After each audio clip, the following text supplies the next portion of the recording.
Boa tarde a todos. Agradeço a presença de todos vocês aqui. Obrigada a presença do Felipe Alcântara, que vai falar com a gente hoje sobre o livro. Agradeço em nome de Fábio Giuliani, as pessoas que puderam estar comparecendo aqui, e a você também, viu, Felipe, por ter concedido esse momento para a gente. Muito obrigado, Indira. Obrigado pelo convite, viu? Um prazer estar aqui com vocês. É uma honra, um prazer é muito bom assim falar do meu livro, né? Também. Sim, né? Então é um prazer estar com todos vocês aí, viu? Obrigada. Para quem não me conhece ainda, eu sou Indira, trabalho com Excel, colaboro com as ações de sustentabilidade nas escolas. E eu pedi para o Felipe, né, convidei para ele vir falar aqui um pouco do Rio Tietê, o nosso grande patrimônio aqui de São Paulo, que infelizmente não pode ser usado como cartão postal, porque nos últimos anos acabou virando um esgoto a céu aberto, né?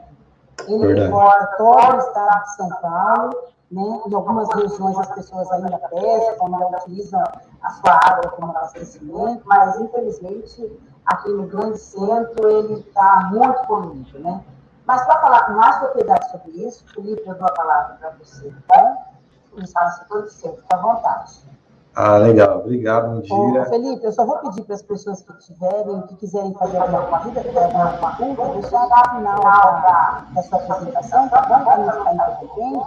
Aí pode colocar no chat, e aí no final você tira algumas dúvidas, tá bom? Legal. Boa apresentação para você e eu estou por aqui, tá? Beleza. Obrigado, gente. Obrigado, Indira. É um prazer aí estar com vocês, né? Eu vou fazer uma breve apresentação minha, né? Sou professora da rede municipal também, né, da prefeitura. Trabalho ali no CEL Quinta do Sol, sou professor de geografia, sou formado em geografia, né? Estou na educação há quase 14 anos, né? Trabalhei em outras redes aí, na rede privada, né? Trabalhei com trilhas em parques também, né? Tive uma experiência aí com a área ambiental, né, na Secretaria do Verde. E aí, assim, eu escrevi esse livro, né? Publiquei esse livro esse ano, né? É um sonho que eu tinha, né, de publicar esse livro. Ele é fruto de uma pesquisa que eu fiz, que durou 3 anos, né? Foram 3 anos de pesquisa sobre o Parque Linear Vargas do Tietê e sobre o próprio Rio Tietê, né? Aí passa um panorama histórico de ocupação na cidade de São Paulo, né? A importância do Rio para a região metropolitana de São Paulo como um todo, né, e a relação histórica da cidade com o Rio. E aí eu traçando um panorama aí, uma linha do tempo, desde o período colonial até chegar aos dias atuais, né, o período de urbanização e crescimento da região metropolitana de São Paulo, né, e como que isso impactou o Rio, como o Rio impactou também essa nova cidade que foi surgindo, né, e aí até o processo de projeto, criação do parque, foi acontecendo na segunda metade o embrião dele na segunda metade do século XX, e até se começar a iniciar ele como a gente conhece hoje, né, já no século XXI. E aí eu falo da importância desse parque, né, os impactos que ele gerou e como a gente pode entender um parque linear, no caso o Parque Linear do Tietê, como algo fundamental para uma cidade mais sustentável, né, mas ambientalmente moderna também, certo? E aí eu vou começar com esse panorama histórico e aí eu vou trazendo até para os dias atuais para falar do parque, né? E aí, assim, eu até coloquei uma frase aqui no início, né? Uma frase do livro: a grandiosidade geográfica e histórica que o Rio de Janeiro carrega foi de grande importância para o povoamento de São Paulo e sua região metropolitana. Os entornos do rio forneciam alimentos, água e transporte para as aldeias que se instalaram na segunda metade do século XVI, né? Então, a gente trouxe aí um exemplo, né? Um pequeno panorama aí desde o século XVI, né? Eu foco mais no livro no século XIX, 18 para 19, porque é quando a cidade de São Paulo começa a crescer, né? Mas a gente entende que mesmo antes da chegada dos colonizadores, né, as tribos indígenas, né, os grupos indígenas que viviam aqui em São Paulo já tinham uma relação com o Rio Tietê, né, uma relação de dependência, né, que afetava diretamente a vida dessas comunidades indígenas, desses grupos indígenas. E não foi diferente, né, com a chegada dos colonizadores, dos jesuítas, né, dos bandeirantes, que também usaram muito do rio, né, e o rio foi importante para suas atividades também, né.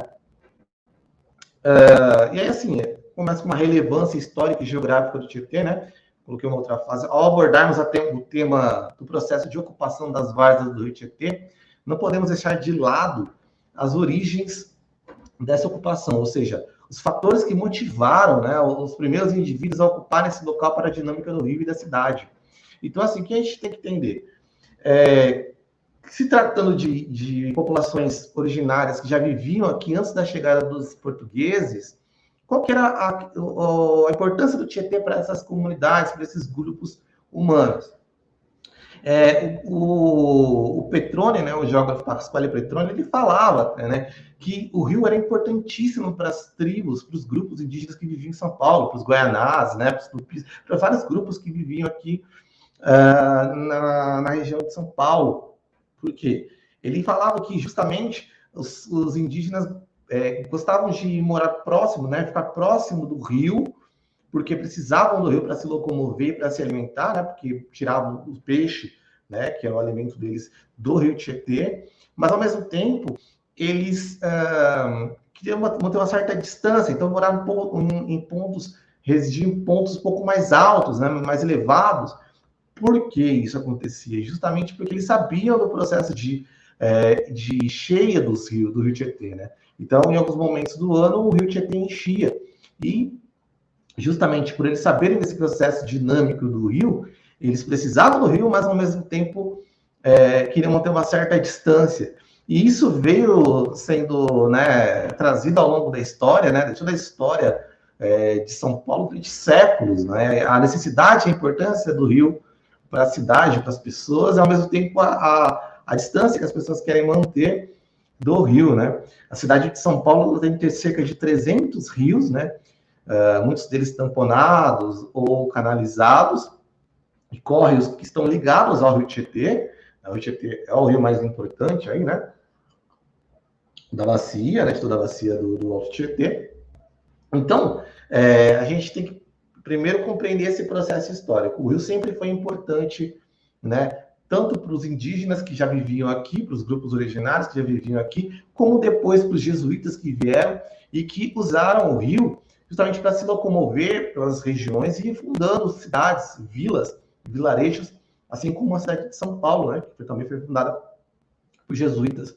Então, ele foi fundamental historicamente pela locomoção e também para a questão da alimentação das pessoas que viviam próximo a ele, certo? E aí, assim, eu trouxe aqui, coloquei um mapa, né, para vocês entenderem onde a gente está, né, para a gente poder compreender onde a gente está dentro de uma dinâmica hidrográfica, né? Nós estamos na região metropolitana, e aqui nessa região metropolitana, a gente tem aqui a bacia hidrográfica do Alto Tietê. O que é a bacia, a BAAT, né? O que é a bacia hidrográfica do Alto Tietê? É todo esse conjunto de rios que está conectado ao rio Tietê, que é o rio mais importante, o principal rio, e que esses rios menores, né, que desagam no Tietê por toda essa região, né? Então, nós somos abastecidos por toda essa dinâmica hídrica que envolve todos esses rios e represas que estão, de uma forma ou outra, conectados ao rio Tietê, né? E essa área, justamente, que foi a área de estudo, né, do meu estudo, da minha pesquisa, né? Eu não estudo, o foco da minha pesquisa enquanto parque linear, justamente foi essa região, né? Não foi o rio como um todo, do seu começo até o fim, né? Da sua nascente até a sua foz, mas principalmente a região que nós moramos aqui, que é a região metropolitana, né? A região da bacia do Alto Tietê, hidrográfica do Alto Tietê. E assim, o Tietê é um rio que tem a sua história, né, intrinsecamente relacionada com as atividades humanas desenvolvidas nesse entorno, né, que contribuíram para a degradação de suas águas, né, sobretudo no trecho do Alto Tietê. E a gente vai ter isso, né, justamente isso. Essa região do Alto Tietê, essa bacia hidrográfica do Alto Tietê, é justamente a região onde o Tietê está poluído, né, onde o Tietê foi degradado, né, teve a sua dinâmica afetada justamente por um processo de ocupação da várzea, né? ao longo de sua história, de urbanização desenfreada e de ocupação dessa várzea, muito ligada por um processo histórico de falta de políticas habitacionais, né, que fez com que as pessoas fossem ocupar as várzeas, as fábricas também ocupando as várzeas e poluindo o rio. Então, essa região aqui é a região onde o rio é poluído, porque no interior ele já não é poluído, né? Eu já cheguei a fazer um trabalho de campo, né, seguindo aqui da região aqui do Alto Tietê, da região metropolitana de São Paulo, sentido Botucatu, seguindo o rio. E aí a gente consegue observar as mudanças do rio, como ele deixa de ser poluído no interior. No interior ele tem vida, né? Já que ele não tem, justamente por ter tido esse processo de urbanização, de crescimento urbano, que gerou impacto nele e nos seus afluentes também, nos seus rios menores, né? Nos rios menores que estão conectados a ele também, certo? E aí, assim, até eu gostaria de ler um trecho do meu livro aqui para vocês, que eu achei bem interessante para abordar, né, nessa palestra. Um processo histórico aqui de ocupação, né? As margens, abre aspas, né? As margens dele já eram locais habitados pelos indígenas antes da chegada dos portugueses, né? Eu cito a doutora Zanerato. Ela afirmou, né, que foi nas bandas dos terrações próximos da Ilha d'Água que se estabeleceram as aldeias indígenas, vivendo na primeira terra firme e tendo água para banho, para cozinhar, para beber e peixe para pescar, né? Essas mesmas margens foram as primeiras a serem ocupadas pelos colonizadores portugueses na segunda metade do século XVI. Já em 1554, o Tietê foi considerado pelos jesuítas como o principal motivo para a instalação do povoado, né, que depois, em 1560, se transformaria na Vila de São Paulo. Então, a Vila de São Paulo, ela justamente surgiu por causa da existência de São Paulo, e ela cresceu em torno por causa da existência do Rio Tietê, e ela cresceu justamente conectada ao Rio Tietê, certo? Então, é isso que a gente tem que compreender, né? E aí, assim, eu coloquei aqui uma imagem uma planta, né? Uma planta da expansão urbana aqui de São Paulo, né? Planta geral da cidade de São Paulo, que era como era a cidade de São Paulo em 1905, né? E como que a cidade foi crescendo em torno do rio, o rio foi fundamental para esse crescimento, porque a conexão do rio Tietê com o processo de urbanização a partir do surgimento das ferrovias, das principais ferrovias de São Paulo, foi fazendo com que as pessoas viessem morar em São Paulo e foi fazendo com que a cidade fosse crescendo e, por consequência também, fazendo com que a várzea fosse ocupada e também, por tabela, poluída, né? O rio acaba sendo poluído, acaba sofrendo um processo de poluição. Eu coloquei algumas imagens aqui de algumas ferrovias que foram surgindo, né? Da Água Branca, né? Estação da Água Branca, da Lapa de Baixo, São Paulo Railway, né? A Estrada de Ferro Sorocabana, todas elas paralelas ao rio, seguindo o rio, né?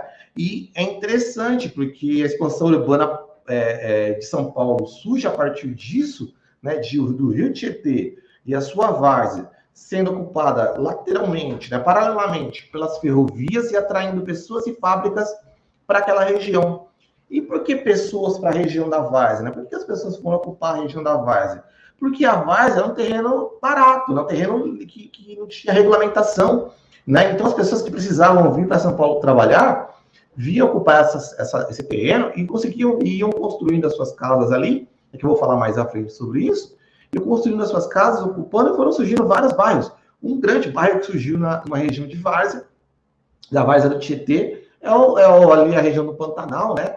Que é a comunidade do Pantanal, ou ali a região do Jardim Romano, que segue, né, a várzea do Tietê. E é interessante porque é a partir ali de 1926 que é quando surge a variante da Central do Brasil, né, que é a ferrovia variante da Central do Brasil, que hoje a gente chama de linha 12 Safira, né, que ela ainda existe, é a linha 12 Safira. A partir dessa ferrovia, que há uma explosão, né, de urbana, né, muita gente começa a vir para São Paulo e morar próximo entre a ferrovia e a várzea, por acessibilidade e por também o terreno ser mais barato, para as pessoas poderem morar e trabalhar no centro da cidade. Então começa a ter um crescimento urbano muito grande, né, a partir dessas ferrovias e principalmente a partir, no caso da Zona Leste de São Paulo, do surgimento da variante da Central do Brasil, que hoje a gente chama de linha 12 Safira. Então, a gente tem que entender esse processo de crescimento da cidade de São Paulo, da importância do rio, desde o período das comunidades originárias, né, dos indígenas, que já tinha uma relação com o rio, depois os jesuítas que utilizavam o rio para locomoção e entenderam o rio como importante justamente para fundar a cidade de São Paulo próxima a ele, e depois com o processo de urbanização já no século XX, ligado ao surgimento das ferrovias, inicialmente das ferrovias, tá? Que levariam os trabalhadores para o centro da cidade e atrairiam os trabalhadores para a cidade de São Paulo e para a região metropolitana de São Paulo, pela praticidade, proximidade com a ferrovia e por ter um terreno barato ali para se morar, né? Que depois iria desembocar a partir da década de 30 num outro processo que seria o plano de avenidas do Prestes Maia, né? O surgimento das avenidas radiais também próximos aos rios e que facilitaria essa locomoção também, contribuindo para o crescimento urbano da cidade e, dialeticamente, aí, né, contraditoriamente, a poluição do próprio rio e da várzea, a degradação da várzea do Tietê. É um processo de muitos anos, né, em muitas décadas e até mesmo já séculos, né, de ocupação da várzea do rio Tietê e de sua degradação. Claro que a partir do século XX, essa degradação ganha outros contornos, com o surgimento das ferrovias e rodovias, avenidas radiais concêntricas aí da cidade de São Paulo, principalmente a marginal Tietê, né? Que surge aí, as marginais surgem aí próximas aos rios, e no caso ao rio Tietê. E aí, aqui, eu tenho um exemplo aqui, né, de como que é o objeto de estudo, que é o Parque Linear, né? E aí eu tenho um mapa que eu coloquei para vocês observarem o que é o projeto do Parque Linear, né? Como já diz o nome, né, é um parque que segue uma linha, né, que é a linha do rio.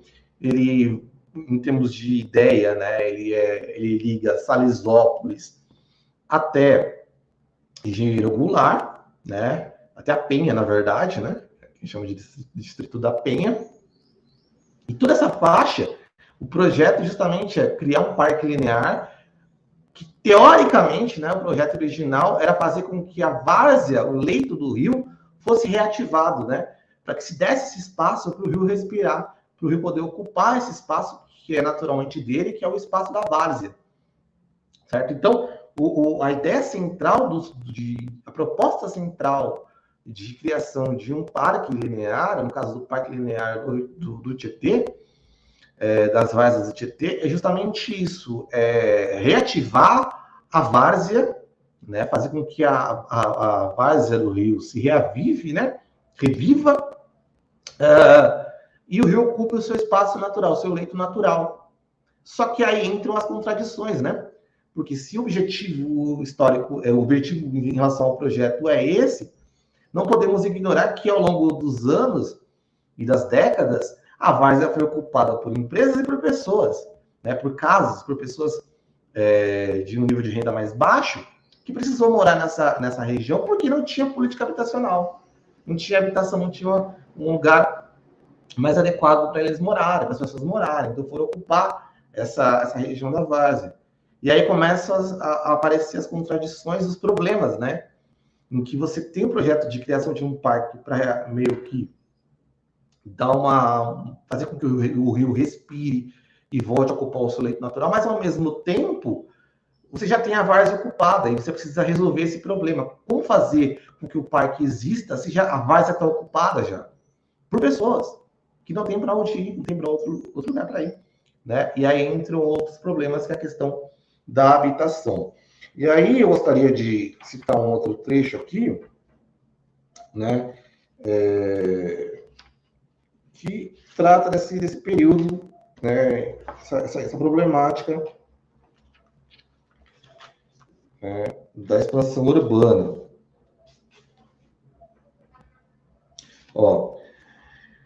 A expansão urbana que transformou a cidade de São Paulo e toda a sua região em uma metrópole também esteve ligada ao surgimento e à expansão das ferrovias que cortavam essa área, contribuindo para o crescimento e urbanização de muitos municípios que a compõem, né? Quando eu falo desse processo de crescimento, da importância das ferrovias, também da questão das marginais, das rodovias que viriam depois, eu falo da cidade de São Paulo, mas eu não falo só da cidade de São Paulo, eu falo de toda a conurbação urbana aqui, né? Toda a conurbação da região metropolitana, toda a região metropolitana de São Paulo, que está conectada ao Rio Tietê, né? E a essa bacia do Alto Tietê. Então, a gente tem essa problemática. O que vai acontecer? Nos anos 60, qual que era a grande questão que eu trago no meu livro, né? O parque linear, ele aparece inicialmente como uma proposta ambiental, né? Uma proposta de fazer com que o rio ressurja e ocupe o seu leito. Só que, na prática, o que foi a realidade do parque? Ele surge justamente como um subproduto de avenidas, né? De planos viários, né? Projetos viários, como no caso do Parque Linear do Tietê, a construção da rodovia dos trabalhadores, né, que é a atual Ayrton Senna. Então, a construção da Ayrton Senna, né, a criação da Ayrton Senna, quando o governo do estado vai construir a Ayrton Senna, ele tem como subproduto dessa construção o desenvolvimento do Parque Linear, né, o surgimento do Parque Linear, a criação do Parque Linear, né, como política de compensação ambiental. Né? Então, até a Teramussi, né, fala, né, até eu trouxe aqui um trechinho aqui para vocês, ó, na visão da bióloga Teramussi, Moreto Teramussi, durante a década de 60, o Departamento de Água e Energia Elétrica, o DAEE, fez a contratação de um plano diretor de obras que tinha como objetivo aproveitar de diversas formas os recursos hídricos do Rio Tietê em toda a região metropolitana de São Paulo. Os resultados desse estudo foram a implantação de 2 parques, que são predecessores, eles são precedentes, né? Eles vêm antes do projeto do Parque Linear. Sendo eles o Parque Tamboré, né, que pertence ao Parque Ecológico do Tietê, localizado em Santana do Parnaíba, e o Parque Ecológico do Tietê mesmo, localizado no Engenheiro Goulart. Então, esses 2 parques, eles são embriões do Parque Linear Várzea do Tietê. Então, eles vêm como embrião nos anos 60, né? E depois eles iriam se desenvolver, né? Seria a base para o surgimento do parque, da proposta do Parque Linear. De acordo com o governo do estado de São Paulo, no caso do Parque Ecológico do Tietê, o principal objetivo do projeto era manter nas várzeas a capacidade de amortecimento das cheias entre Guarulhos e a barragem Ponte Nova, localizada no município de Salesópolis. E como subproduto, aproveitar as áreas lindeiras, né, que são próximas ali, para atividades de lazer, esporte, cultura e para a preservação da fauna e flora. Então, essa é a ideia inicial, ou seja, a ideia inicial de um parque e depois a ideia inicial de um parque linear, que é você, além de fazer com que o rio ocupe o seu leito, também naquele ambiente, criar estruturas e equipamentos de lazer e cultura para as pessoas poderem aproveitar aquele parque, aproveitar aquele ambiente, né? Essa é a ideia central de um parque linear. A diferença é que no parque linear você vai ter vários desses equipamentos espalhados por toda uma linha que segue o rio, né, do seu começo e ao fim, né, em relação ao parque. Então, esse seria o objetivo inicial, certo? Só que, claro, a gente entende todos os processos. O que vai acontecer depois dessa proposta inicial de criação dos parques que seriam embrionários aí em relação ao parque linear? Nos anos 70, vem o projeto de criação da rodovia Ayrton Senna, que é ali paralela ao Rio Tietê, e se aproveita dessa construção justamente também para poder fazer a construção do parque, como subproduto, como compensação ambiental, né? Então, o Parque Ecológico do Tietê, que viria a ser o embrião do futuro Parque Linear Várzea do Tietê, segundo a DAEE, surgiria como um subproduto das obras de retificação no Tietê, que teriam o âmbito viário como a construção da rodovia dos trabalhadores, a atual rodovia do Ayrton Senna. Então, nos anos, desde os anos 30, isso o plano de avenidas, depois que surge a Avenida Marginal Tietê, depois vinha a Ayrton Senna. O Rio Tietê, que ele era bem sinuoso, o que começa a acontecer? Começa a ter um plano de retificação dele, né? Então ele começa a ficar reto. Então, começa a se retificar, canalizar e retificá-lo para construir essas rodovias.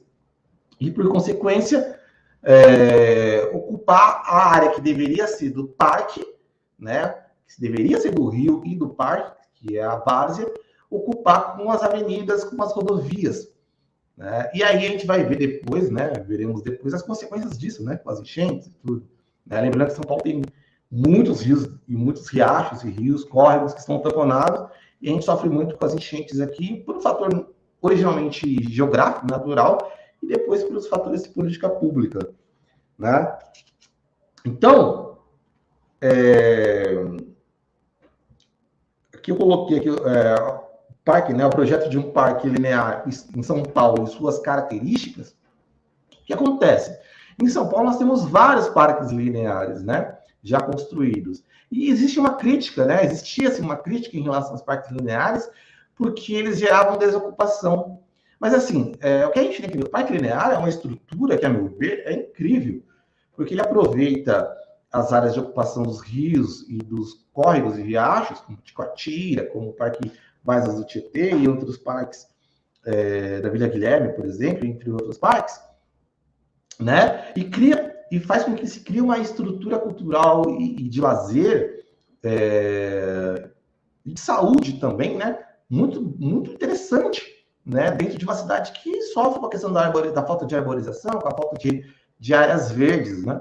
Cria um conforto térmico. Então, o problema não é o parque, né? O problema é a falta de política habitacional para que as pessoas não precisem morar na várzea do Tietê ou na várzea de qualquer rio. Porque a várzea de um rio não deve ser ocupada por moradias ou fábricas, né? A ocupação de moradias em várzeas de rio, no caso do Tietê, é um problema, retrata um problema estrutural de falta de política habitacional. Eu vou falar mais para frente sobre isso, né? Então, é fundamental e eu considero que é fundamental que a gente tenha mais parques lineares, sim, né? Como disse, a característica de um parque linear é justamente essa, é seguir a linha do rio, fazer com que o rio ocupe o seu leito e também crie estruturas de lazer e cultura para que as pessoas possam aproveitar e ocupar o espaço ali de forma recreativa, né? E não porque estão morando ali, porque não tem um lugar mais adequado para poder morar, né? Então, isso é uma questão central dentro do meu livro. A questão da importância de uma estrutura de parque tão diversa como um parque linear, né, que tem a parte ambiental, a parte cultural, a parte de lazer, a parte de esporte, como também a política habitacional, estão conectados.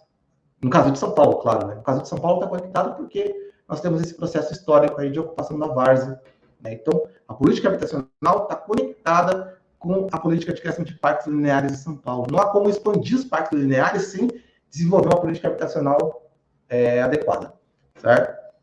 Então, por isso que eu falo no livro, né, que o parque, na prática, ele acabou sendo um projeto de política viária, né? Ele acabou sendo só compensação ambiental, muitas vezes, né? Então, ele se cria uma avenida e aí se devasta a vegetação da várzea. Aí você precisa compensar. Como você compensa? Você cria um parque ali como compensação a essa avenida, né? Só que aí, muitas vezes, esse parque acaba sendo limitado em termos de espaço, em termos de estrutura, para poder dar espaço para as avenidas, né? Então, é uma coisa que a gente tem que pensar também, e repensar o tipo de cidade que a gente quer, né? Será que a gente precisa ficar construindo tantas avenidas? A gente não pode repensar e pensar num outro modelo de parque, né? E o parque linear é interessante porque ele tem essas estruturas que eu falei para vocês, e ele também tem as ciclovias, né? Ele tem as vias parques, que são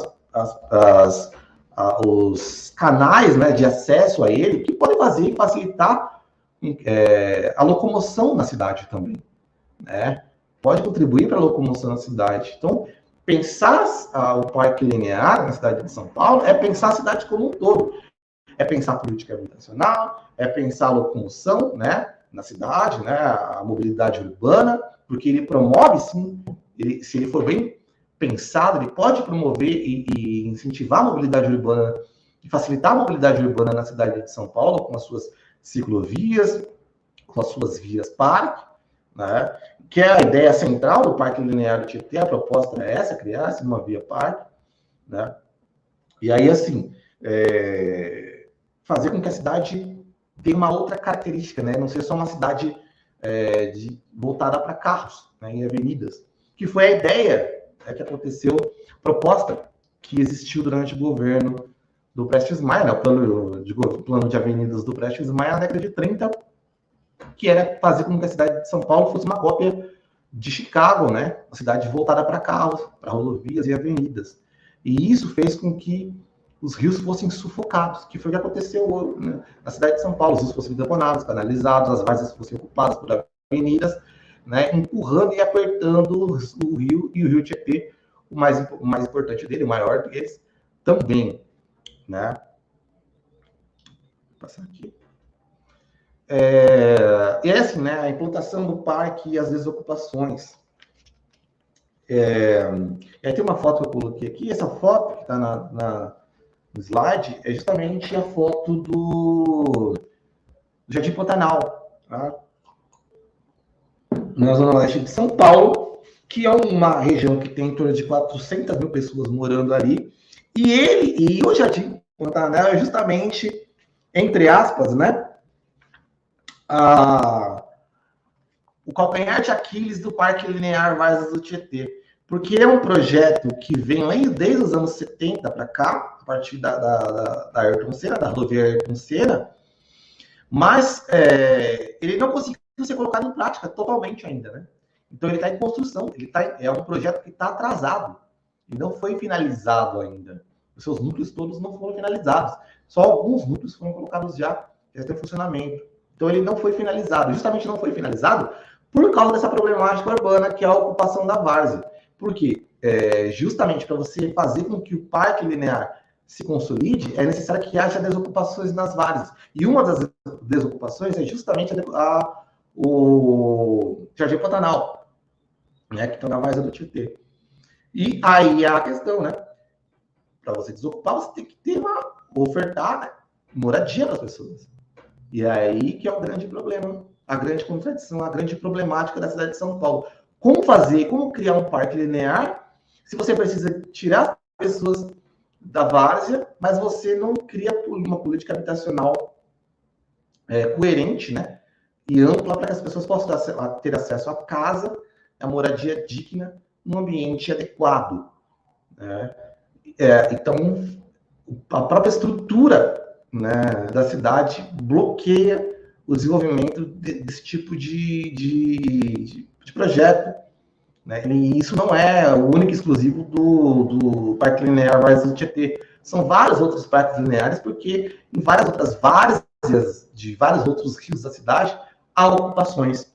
Eu vou ler um trecho aqui dessa questão do início do parque, né, do surgimento do parque. A partir da criação da Lei 7.663, de 30 de dezembro de 91, o governo de São Paulo estabelece a política de recursos hídricos para o Estado.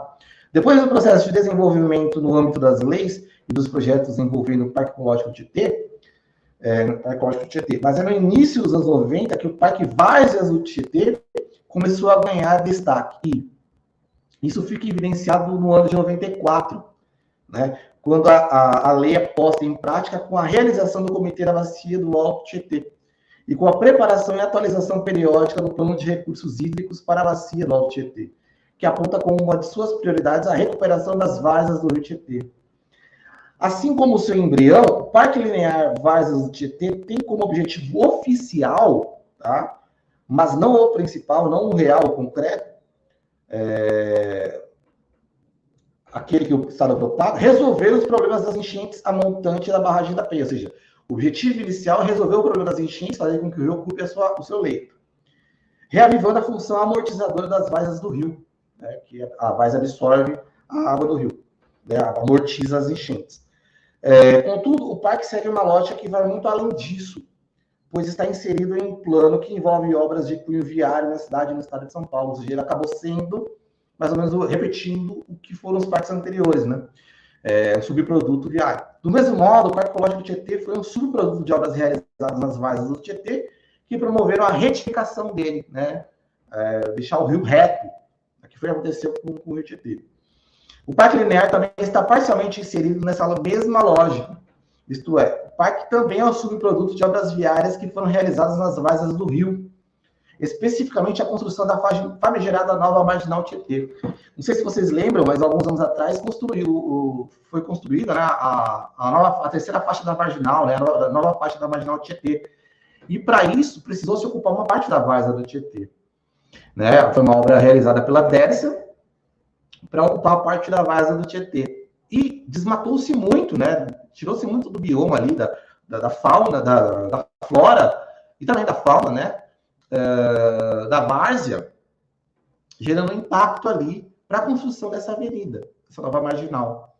E aí, como compensação ambiental, plantou-se algumas espécies de vegetais e começou-se a avançar nessa questão do parque linear, né? Só que daquele jeito, né? Sem seguir a proposta original, com aquela estrutura, com aquele espaço grande que deveria ter para o rio. Então, o rio começa a se desenvolver o parque linear, mas de forma mais apertada, mais estreita, sem muito espaço, porque esse espaço foi ocupado pela nova marginal. E um outro problema.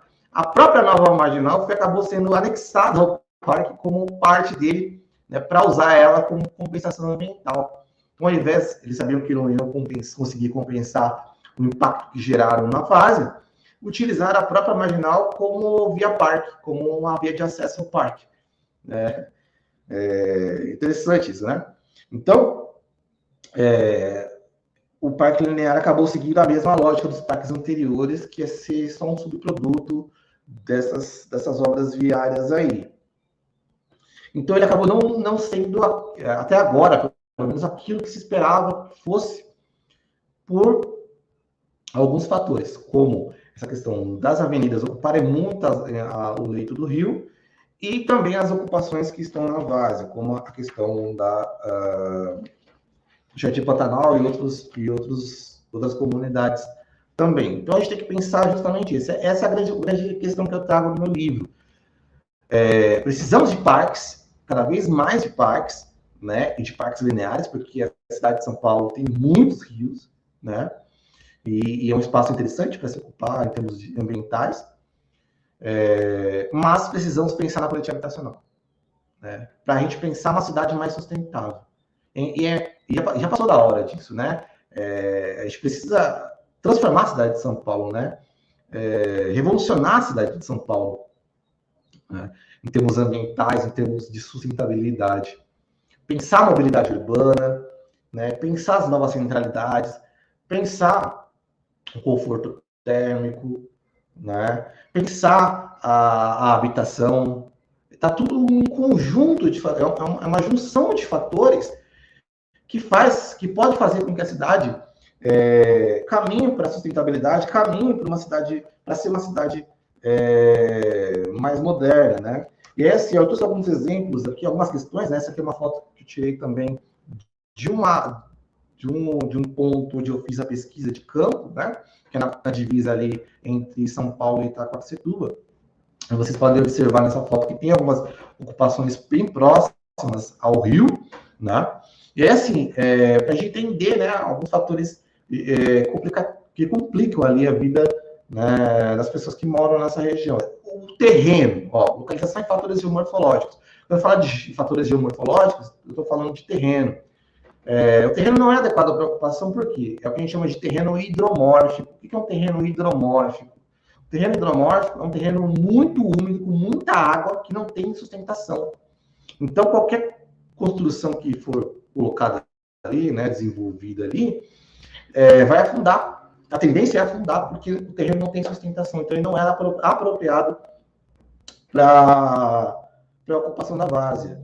E eu trago no meu livro, né, que também, né, que até eu chego a citar a geógrafa Hermínia Maricato, e ela fala que toda a história da periferia de São Paulo, da expansão urbana de São Paulo, teve ligado ao que ela chama de autoconstrução, né, que a gente chama hoje de construção subnormal, que são essas construções feitas em terrenos tidos como inadequados, como a várzea do Tietê, por exemplo, e que foram construídas, as casas foram construídas pelas pessoas, pelos migrantes que vieram para cá, pelas pessoas que vieram ocupar a várzea, por meio de mutirões, né?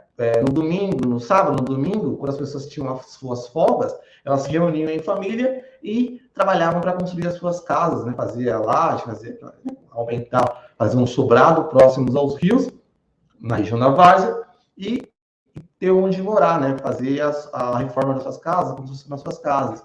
Isso a Hermínia Maricá chamava de autoconstrução, ou chama de construção subnormal. Então, a expansão urbana de São Paulo passa por aí, né? Passa por essa expansão de autoconstruções nas várzeas, pelas ferrovias que atraíram as pessoas a morar também na região das várzeas, pelo preço do terreno, né? E pela questão também de se não ser um terreno regulamentado, né? E atrair as pessoas também, e posteriormente o surgimento das avenidas que iria ocupar as várzeas também, estreitando cada vez mais o rio e dificultando o desenvolvimento do surgimento de parques lineares de forma que fossem construídos como foram projetados, né? Que é ofertar lazer, saúde, cultura, né, e conforto térmico e mobilidade. Né? Então, toda essa estrutura dificultou. A gente tem esse problema que a gente precisa resolver na cidade de São Paulo e precisa resolver urgentemente, porque a gente precisa construir uma cidade mais ambientalmente moderna e agradável. Né? E é assim, nesse trabalho eu fiz a pesquisa de campo, fiz entrevista com as comunidades que moram nas várzeas do Tietê, e nessas entrevistas as pessoas falavam assim, né, que tinham ouvido falar do projeto do parque, que poderia gerar desocupações, mas que não achava justo, porque achava que o governo, né, o Estado, deveria oferecer habitação, né, ter uma política habitacional para que elas pudessem morar num lugar melhor. Elas não moravam ali porque elas queriam. Alguns estavam ali já acostumados, né, porque tinham desenvolvido relações com as pessoas, né, estavam há muito tempo ali, já 10, 20 anos, mas a grande maioria queria sair dali e morar em outros lugares, não tinham condições, e vem o governo, muitas vezes, com esses projetos, sem oferecer uma contrapartida, sem oferecer um lugar para as pessoas poderem morar, né, e aí mostra toda a problemática que a gente tem histórica e estrutural na cidade de São Paulo, né, que a gente precisa dos parques, mas a gente tem uma limitação urbana que a gente precisa resolver, né? Precisamos resolver urgentemente, precisamos pensar, e essa é a grande questão, né? Porque no mundo inteiro, as grandes cidades do mundo vêm pensando nessa questão dos parques, a questão do conforto térmico, a questão da habitação, para se adequar aos chamados Objetivos de Desenvolvimento Sustentável. Quando a gente fala de Objetivos de Desenvolvimento Sustentável na sala de aula, a gente fala da cidade também, que é na cidade que a gente vive. Então, a gente tem que pensar a cidade a partir desses objetivos. E pensar a partir desses objetivos é pensar que a gente precisa conectar todos esses elementos que eu citei para vocês, para que a gente tenha a condição de colocar em prática projetos grandiosos como esse, né, de forma completa, de forma total, né? E não de forma parcial ou como subproduto de outra coisa, né? E aí eu vou só reafirmar aqui um trecho aqui do livro, né? O Parque como Política Viária de Compensação Ambiental. Abre aspas, né? O projeto Parque Várzeas do Tietê está inserido dentro de um perímetro que envolve duas grandes obras viárias da região metropolitana de São Paulo. A obra de ampliação da Marginal Tietê, né, a chamada Nova Marginal, que foi realizada nos anos 2000, né, pela Dersa, e o Rodanel Mário Covas, né? Também o Rodanel Trecho Leste também passa ali e também gerou impacto sobre a várzea, né? E também tem que se fazer uma certa compensação, né? Mas também passa pela várzea e gera um impacto ali, ali sim gerou desocupações, né? Muitas desocupações nas áreas de várzea, né? E não contribuiu em relação ao avanço do surgimento do parque, né? E aí, assim, aqui uma cidade mais sustentável, agradável e moderna, né? Que eu trago aqui como reflexão para a gente, né? Os parques lineares como política ambiental e cultural. Como eu disse para vocês, né? A gente está numa cidade que sofre com a questão da falta de arborização, principalmente nos bairros mais pobres, nos bairros periféricos, né, nos bairros do extremo leste, do extremo sul, do extremo sul nem tanto, mas do extremo oeste, do extremo norte, mas principalmente do extremo leste da cidade de São Paulo. E os parques lineares, justamente por terem muitos córregos e rios, são fundamentais, como eu disse, né? São fundamentais para você, além de trazer essa questão de um conforto térmico, melhorar a qualidade de vida, a qualidade ambiental dos bairros, também trazer equipamentos e estruturas culturais que criam uma nova centralidade ali, né? Então, escolas dentro do parque, teatros, áreas de lazer, pistas de skate, né? Áreas de recreação, tudo dentro de uma estrutura de um parque linear, que é essa a proposta de um parque linear. Então, eu sou um grande defensor dos parques, né? Ponderando que não adianta a gente pressionar por parques e pressionar por desocupações se não há projetos habitacionais. Então, a gente precisa pensar a habitação e a central, né? E aí, assim, pensar isso também é pensar na Agenda 2030, né? Que é justamente a que traz os Objetivos de Desenvolvimento Sustentável. A Agenda 2030 como um norte para a criação de uma cidade ambientalmente moderna, né? A gente precisa pensar isso, né? Então, os Objetivos de Desenvolvimento Sustentável para a cidade passam por essas questões que eu acredito que passam por essas questões que eu trouxe aí, né? Trouxe e coloquei no livro, que é conectar o lazer, o conforto térmico, a cultura, a saúde, a habitação, né? Pensar não de forma segmentada, né? Fracionada, cada secretaria em seu canto, cada conhecimento em seu canto, mas conectado, de forma sustentável mesmo. Passou da hora, né? Porque nós estamos vivendo numa cidade que está cada vez mais cruel, mais difícil de viver, com uma mobilidade urbana cada vez mais difícil, com cada vez mais quente, né? Cada vez com menos lazer para as periferias, principalmente. Então, eu acho que é um mecanismo o Parque Linear ele vem com um mecanismo interessante de criar novas centralidades nas periferias, nas áreas menos arborizadas, que envolva cultura, envolva lazer, envolva esporte, envolva saúde, né, e envolva a mobilidade urbana e a habitação. Mas é fundamental a gente pensar a habitação como uma questão central para que esses projetos sejam colocados em prática.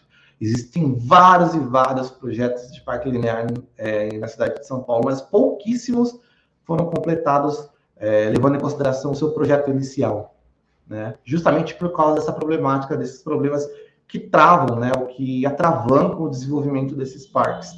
E o Parque Vargas do Tietê é o maior, o projeto era ser o maior do mundo, né? O maior parque linear do mundo, mas aí quando chega a realidade, ele dá de cara com o Jardim Pantanal e 400 mil pessoas ali que não tem para onde ir, para outro lugar para ir. Dá de cara com aquele monte de avenidas que ocupam as várzeas, o que fazer com aquilo, né? Dá de cara com a falta do problema da mobilidade urbana. Então, a gente precisa repensar a cidade, né? E repensar a cidade passa, sim, eu acredito, pelos parques lineares em todo o complexo aqui, não só da cidade, mas da região metropolitana, né? Pensar no plano diretor e num plano que envolva não só a cidade, mas as cidades próximas, e pensar as cidades pensarem em conjunto e pensar os parques lineares como um caminho importante para uma transformação urbana na região metropolitana de São Paulo, né, em outras regiões metropolitanas também, porque os rios estão aí, né? Temos mais de 300 rios, eles, por mais que a cidade de São Paulo tentou esconder e tapar e canalizar, eles estão aí e quando chega o verão a gente tem contato com eles, a gente vê o que acontece na cidade de São Paulo, né? E não só o verão, mas durante o ano todo, a gente acaba, mesmo querendo ignorar o rio, ele está aí do nosso lado e ele vai ocupar o seu espaço. Então a gente precisa repensar essas questões em relação à cidade, à habitação, à sustentabilidade e que envolve os parques e os parques lineares. Ok? Verdade. Oi, professor Felipe. Oi. Olha, foi na hora que você acabou, hein? Muito obrigada por toda essa explicação, mas eu tinha uma mãozinha levantada ali da Sandra Cristina. Sim. Ela quer fazer uma pergunta para você. Sim. Oi, Sandra, pode abrir a câmera e fazer? Boa tarde, Felipe, tudo bem? Boa tarde, Sandra, tudo bem? Felipe, é o seguinte, se nós temos, né, a questão das avenidas, a questão das ocupações, a questão, né, de uma mente sustentável, né, que muitos ainda não adquiriram, 2030 está chegando, né, e nós continuamos ainda numa situação difícil, para não dizer crítica. Você, Felipe, se hoje você se tornasse um gestor da cidade de São Paulo, qual seria a sua primeira atitude? Pensando nesse belo projeto que você, né, fez. Se eu fosse um gestor, primeiro, assim, eu fiquei pensando sobre isso, né? E essa pergunta é excelente, Sandra. A primeira coisa que eu faria seria conversar com os prefeitos das cidades vizinhas, fazer uma grande conversa, um grande congresso, né? Com as secretarias das cidades de habitação, de meio ambiente, das cidades vizinhas da região metropolitana, né? Com o governador, fazer com que envolva o nível federal também, os ministérios do meio ambiente, da habitação, para desenvolver um grande plano de habitação, né? Grande plano de habitação realmente coerente, né? E popular, para que as várzeas dos rios, dos grandes rios da região metropolitana, não sejam inicialmente ocupadas por autoconstruções, né? Por essas comunidades, e se desenvolvam esses projetos em conjunto. Por quê? Porque a habitação, essa questão da habitação, ela não é limitada, ela não pode ser limitada só ao município, né? Ela não pode ser limitada só ao município, primeiro porque a questão de limitação financeira, limitação de espaço geográfico, limitação de mobilidade. Então, é preciso pensar em conjunto, fazer um grande plano de reestruturação urbana que envolva as cidades vizinhas para se desenvolver um projeto de habitação. A partir das habitações, que acho que é a questão mais emergencial, para se poder avançar nisso, esse ponto, né, de desenvolver um plano de habitação coerente para tirar as pessoas da várzea e levar para regiões, para áreas mais dígnas, mais próximas dos seus trabalhos também, né? Porque não, isso já foi até pensado em São Paulo, né? Trazer as pessoas mais para próximo do seu trabalho, dos seus trabalhos, pensar na habitação. A partir daí também, da questão da habitação, começar a repensar também as novas centralidades de trabalho.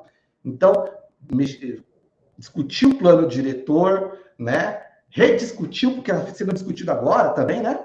Está tendo a discussão do plano diretor em São Paulo, rediscutir os planos diretores em conjunto com as outras cidades, para que se criem novas centralidades de trabalho, né, conectadas a esses planos habitacionais e ao desenvolvimento desses parques lineares. Porque os parques lineares, Sandra, eles podem ser desenvolvidos em quase toda a região metropolitana de São Paulo. Porque tem tanto rio, mas tanto rio e tanto córrego, que você pode desenvolver parques lineares em qualquer região da cidade de São Paulo. Só que não adianta você querer avançar nessa questão primeiro sem bater na questão da habitação. Porque são milhões, milhares, quase milhões de pessoas ocupando as várzeas. E não adianta falar de habitação, né, de forma populista ou de forma sem uma substância. A habitação não se resolve só no município, quando se trata de região metropolitana. A habitação é uma questão de problema metropolitano, né? Porque o Jardim Pantanal, ele envolve 2 municípios, é São Paulo e Guarulhos. Né? Tá ali na fronteira, na divisa com São Paulo e Guarulhos, né? Muitos moram no Jardim do Pantanal e trabalham em Guarulhos, né? Ou trabalham em Guarulhos, moram em Guarulhos e vêm trabalhar em São Paulo, ou em Itaquá, ou em Osasco. Então, eu acho que essa é a questão central. Primeiro, tratar a questão da habitação para essas pessoas que moram nas regiões de várzea, um projeto metropolitano, não só municipal, mas metropolitano, né? Para depois a gente passar para um outro estágio, que é a questão do parque, atrelada à mobilidade urbana e às novas centralidades de trabalho, de emprego e trabalho. Ou seja, investir fazer com que se gere emprego mais próximo à moradia das pessoas. Ou seja, é necessário repensar o plano diretor. Né? Já foi até pensado sobre isso. Surgiram algumas ideias sobre isso, né? Acho que no governo Haddad, né, que era criar novas centralidades, né, levar o emprego para as pessoas próximas às periferias, onde elas moram, né? Mas, assim, não dá para também a gente pensar em levar o emprego para as pessoas que moram na várzea e não deixar elas continuando morando na várzea, sofrendo com alagamento, com as doenças, com um monte de coisa. Precisa tirar as pessoas de lá. Né? Então, a gente precisa avançar nessa questão. Não sei se eu respondi. Não, Felipe, você respondeu sim. Eu espero que você consiga avançar nessa sua luta e que você consiga encantar mais pessoas, principalmente os políticos. Obrigado. O projeto se concretiza. Vamos lá, né? Muito obrigada, sua palestra foi muito boa. Muito obrigado, Sandra. Oi, Felipe. Então, você vê, né? Como que é essa repercussão, né? Você falou várias vezes que a gente precisa ter uma política de habitação, né? É verdade, porque a desocupação é sempre muito traumática e violenta, né? Sim. Sempre, a importância dos parques existe, mas, assim, essas pessoas precisam ser retiradas de lá de forma digna, né? Sim, com certeza. Recentemente, eu participei de um curso. Quando você falou assim, que precisa de ser parque para as pessoas poderem estar tendo mais contato com a natureza, com as pessoas, eu lembrei desse curso que eu tive, que eles falavam que a gente precisa desemparedar as nossas crianças, porque assim, elas vivem em apartamentos, ou depois vão para escolas, que são prédios ou creches, depois voltam para suas casas, e no final de semana, os seus passeios são shoppings. Ou seja, qual é o contato que essas crianças têm com a natureza? Nenhum. Como que nós podemos fornecer, fazer com que essas crianças cresçam gostando da natureza, querendo preservar, se elas não têm contato? Eu acredito que você e eu tenhamos uma infância mais próxima de árvores, de subir árvores, de brincar nessas regiões. As crianças atualmente não têm. Eu tive, não muito, mas tive. Entendeu? Mas tem crianças que já não teve mais. Às vezes, o único contato que eles têm com árvores são nas ENEMs, são nas creches, e olha lá, né? Algumas creches são bem fechadas assim, nesse espaço. Então, assim, ter esse espaço como um lugar de lazer para as pessoas e qualidade de vida, ele é fundamental. Nós nunca vamos conseguir fazer com que as crianças percebam a importância da natureza, dar valor ao clima, tudo que está acontecendo, se elas não tiverem acesso, não tiverem amor por isso, não conhecer o que realmente é a natureza na nossa vida. Nós não temos que cuidar da natureza, nós temos que nos cuidar. Nós precisamos dela, a natureza está aí. Né? Quando ela faz alguma coisa contra nós, é reflexo daquilo que nós fazemos para ela. Né? E quando você fala assim, a gente precisa repensar a cidade, fica batendo assim na linha técnica. Como que nós vamos repensar a cidade? Nós somos políticos, né? A Sandra fez uma pergunta para você, se você fosse, mas você não é. Então, qual é a nossa arma de repensar a cidade? É através da educação. Eu vejo que através do seu livro, divulgar cada vez mais tudo isso, fazer com que as pessoas tenham conhecimento, tenham acesso, e para que mude o pensamento e mude a luta. Não é verdade? Sim, sem dúvida. Inclusive, eu queria que você falasse um pouquinho, antes da gente encerrar, onde nós podemos estar encontrando o seu livro, né? Sim. Para que as pessoas possam ter acesso e saber mais detalhes, porque agora você deu só uns pontos importantes, mas eu tenho certeza que ele é um livro bem bacana. Sim, sim. Vou até mostrar aqui para vocês. Deixa eu só interromper o compartilhamento. Ó, Parque Linear, um estudo crítico sobre o projeto Várzeas do Tietê, né? Tá em todas as plataformas, né, de comércio pela internet, todas que vocês podem conhecer, qualquer uma que vocês forem lá pesquisar vai estar lá. Então, tá em formato impresso, tá? E também em formato e-book, tá bom? Em qualquer dessas plataformas de e-commerce aí, pela internet, vai ter, tá bom? Então, aí Só ir lá, Felipe, dá um Google. Felipe, você tem um canal no YouTube também, não tem? Tem canal no YouTube. Canal Ponto Crítico, tá? Canal Ponto Crítico. Tem o blog do canal Ponto Crítico também. Né? Tem o Instagram do canal Ponto Crítico e o Facebook também, tá? E aí tem o meu LinkedIn, que é o LinkedIn pessoal também, se vocês quiserem, né? Felipe Alcântara, tá? Mas só pesquisar lá no YouTube, canal Ponto Crítico, tá bom? Aí tá lá, né? Eu gostaria de fazer uma fala, né? Que você até me fez lembrar de uma coisa que é verdade, assim, nós não somos políticos, né? Mas nós temos sonhos, né? Nós temos objetivos, né? Enquanto educadores, enquanto cidadãos, né? E eu acredito que, em termos globais, a mentalidade em relação ao meio ambiente vem mudando muito nos últimos anos. A pauta ambiental ela já é uma pauta importante na política mundial e ela tem que ser importante na política nacional, na política estadual, na política municipal, porque nós fazemos, isso que você falou, né? Que a gente, pela educação, a gente conscientizar as crianças de que nós somos parte da natureza, nós somos natureza, né? Nós somos natureza, né? E conscientizar de que elas precisam, sim, participar da democracia, participar da sociedade, cobrando, sonhando, se organizando para ter mais acesso, para ter direito à natureza, para ter direito à cultura, para ter direito ao lazer. Porque, se a gente não lutar por isso, a gente perde.